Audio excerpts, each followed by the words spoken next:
Hello, chupirins! Okay, another live here, and I'm exploring the filters because sometimes I'm insecure about who I am, and sometimes I can have an egg on my face and I don't care. So today I kind of got out of the shower. This filter, is this one a good one? I don't know which one is good. No filter at all. I guess I'm gonna leave it with no filter today.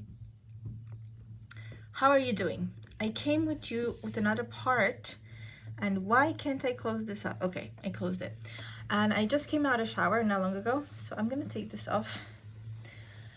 But this is another part around goal setting. Remember, I told you I'm gonna be coming here and doing different series around goal setting.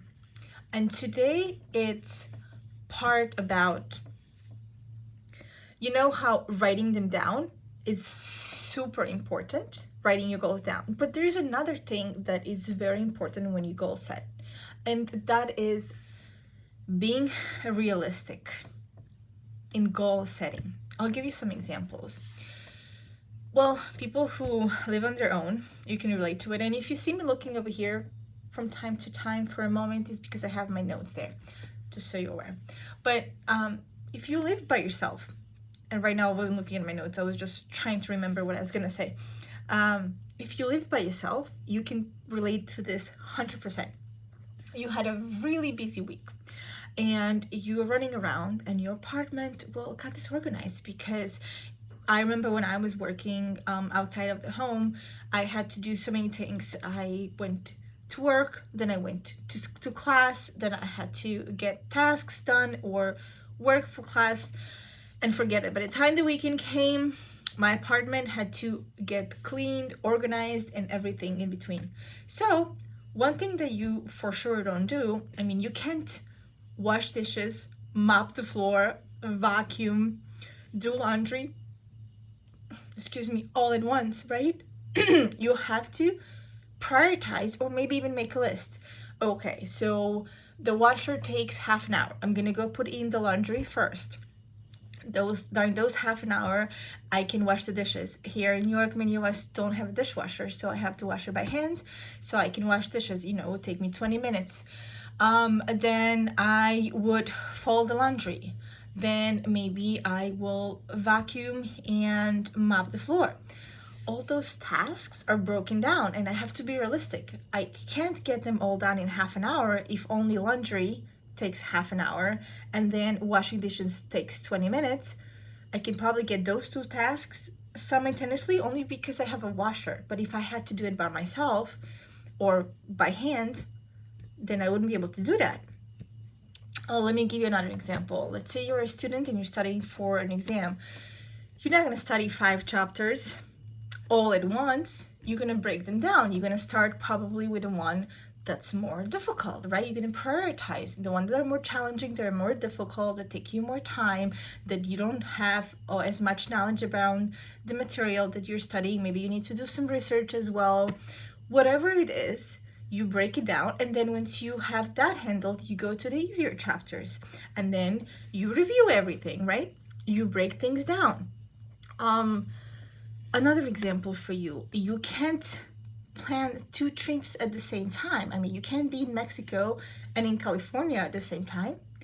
You will have to either be in Mexico or California. So maybe you can go to Mexico in the winter and then in the spring go to California. This is the same thing when you set goals. You want to be realistic. And I'm telling you this because I used to struggle with this so much. There's still here moments in there, but I feel like I feel so much better around it because I used to always look at the big picture, right? And if I focused on the big picture of my goals, then I would get overwhelmed. And if I got overwhelmed, then I would procrastinate. I won't take the actions necessary because the tasks that I had seemed so big and so huge, like impossible to tackle, impossible to get done. So instead, what I would do is I would focus on a daily things that I can do. On a daily thing, it can be as simple as sending a job application out or responding to an email. And those things that are aligned within my goals or where I want to where I want to be is what get me closer to my goal, but they're realistic. I am not trying to accomplish something that would take me 5 to 10 years in one day.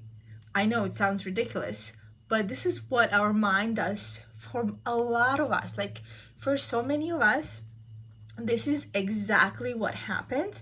And this is the reason why we don't take action, because the things that we want to accomplish, our dreams, are really big, and they should be. They're bigger than what we can see ourselves even be able to do at the moment. Like, maybe we have hope, we believe in it, but I don't think most people can literally see them step by step doing it. It's a vision, and you have to work towards that vision, and you enjoy it. So if you enjoy it, go ahead and write something simple for yourself that you can get done tomorrow. Maybe it's just writing an email to somebody, and start there. Or maybe just creating a to-do list. Probably the best thing would be to, if you don't have a to-do list yet and you're seeing this video, go and create your to-do list. Those very simple first things you have to do towards your goal. And if you want to do this in a community, well, feel free to join me in my community. We are growing. We're a small community right now, but we're growing, and it's free. And the people that have joined have accomplished so much in this last year, and I would love to see you there. Okay. Bye, Chupirins. Thank you for listening to me, and I hope you learned something. I'll see you soon.